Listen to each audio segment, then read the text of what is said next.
আপোনজনৰ বিয়োগত আৱেগিক হৈ পৰিছে কেকেচাৰ খ্যাত জনপ্ৰিয় অভিনেতা সিদ্ধাৰ্থ শৰ্মা। হয় বন্ধু বান্ধৱীসকল, আপোনালোকে ঠিকেই শুনিছে।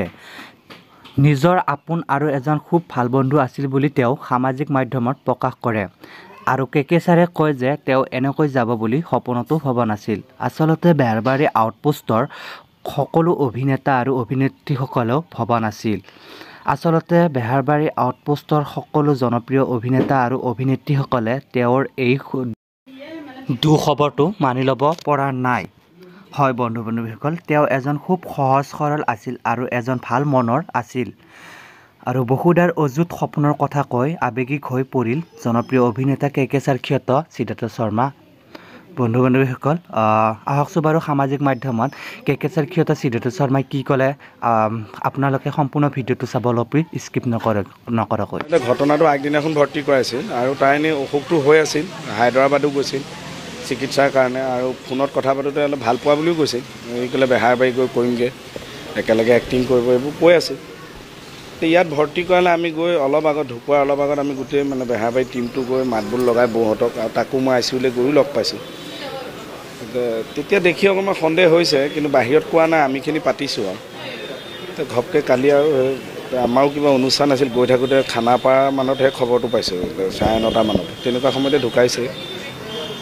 বিৰাট বেয়া লাগিছে। কথাটো হ'ল যে বৰ সহজ সৰল মানুহ, আৰু তাৰ মানে বড়ো সংগীতলৈও তাৰ ঢেৰ অৱদান আছে, মিলিব জানে মানুহখিনিৰ লগত।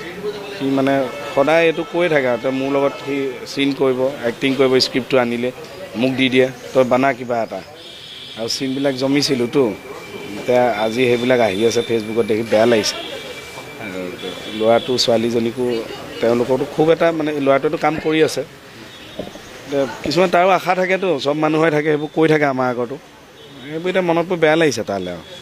আৰু সঁচাকৈ ভাল মানুহ, মানে তেনেকুৱা মানুহবোৰ খুব কম থাকেতো। বৰ কষ্ট কৰে পৰিয়ালটোৰ কাৰণে, বৰ কষ্ট কৰিছিল বহুত, এইটো বয়সতো সিহঁতৰ কথাই ভাবি বৰ কষ্ট কৰে, আমি জানো কিছুমান।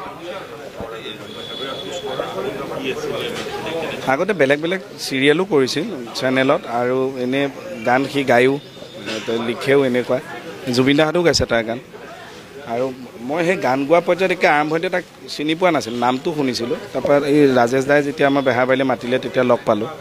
তাৰপিছত অকণমান চিনিয়ৰ হ'লেও কিন্তু এটা ভাল বন্ধুত্বও আছিল তাৰ লগত। আমাৰ ঘৰখন আহিলেও সি ধুনীয়াকৈ মাতবোল কৰে ইয়ালৈ, বৌহঁতকো পাইছোঁ।